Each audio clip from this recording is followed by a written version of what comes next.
পূজাৰ বতৰত কপাল ফুলিব তিনিটা ৰাশিৰ।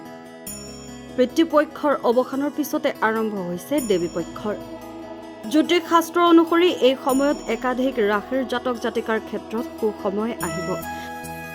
তাৰ ভিতৰত তিনিটা ৰাশিৰ কপালত আছে সুখৰ বন্যা। আহক জানো সেই ৰাশি কেইটাৰ বিষয়ে। বৃষ ৰাশি।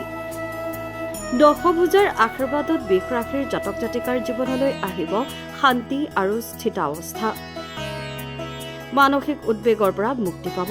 উপাৰ্জনৰ নতুন দুৱাৰ খুলিব পাৰে। কৰ্মক্ষেত্ৰত উন্নতি আৰু উপাৰ্জন বৃদ্ধি পাব। বেংক বেলেন্স বৃদ্ধি পাব। বৃষ ৰাশিৰ জাতক জাতিকাৰ লোকসকলৰ সহকৰ্মীৰ সৈতে মধুৰ সম্পৰ্ক থাকিব। লাভৰ পৰিমাণ বাঢ়িব। শিক্ষাৰ্থীসকলৰ বাবেও ভাল সময় আহিব। পৰিয়ালৰ সুখ শান্তিৰ পৰিৱেশ বৰ্তি থাকিব। পিতৃ মাতৃৰ আশীৰ্বাদ লাভ কৰিব। সিংহ ৰাশি। সিংহ ৰাশিৰ জাতক জাতিকাসকলৰ আত্মবিশ্বাস আৰু ভাল চিন্তা বৃদ্ধিৰে আকাশ চুব পাৰিব। উপাৰ্জন বৃদ্ধিৰ ফলত জীৱনৰ মান বৃদ্ধি পাব বহুগুণে। কৰ্মক্ষেত্ৰত শান্তি বৰ্তি থাকিব। ব্যৱসায়ত লাভ হোৱাৰ সম্ভাৱনা। উদ্যোগপতিসকলৰ সুখ্যাতি বাঢ়িব। ছাত্ৰসকলে জ্যেষ্ঠসকলৰ পৰা সহায় পাব। পৰিয়ালৰ সৈতে ভাল সময় কটাব পাৰিব।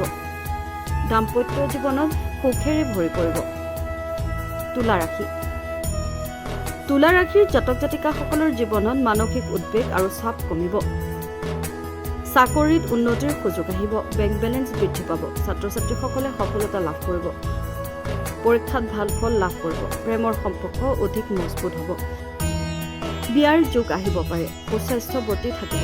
পুৰণি অসুস্থতাৰ পৰা মুক্তি পাব। ৰাশিৰ সকলোবোৰ তথ্য জ্যোতিষশাস্ত্ৰ মতে প্ৰকাশিত। প্ৰয়োজনত আপুনি বিশেষজ্ঞৰ সহায় ল'ব।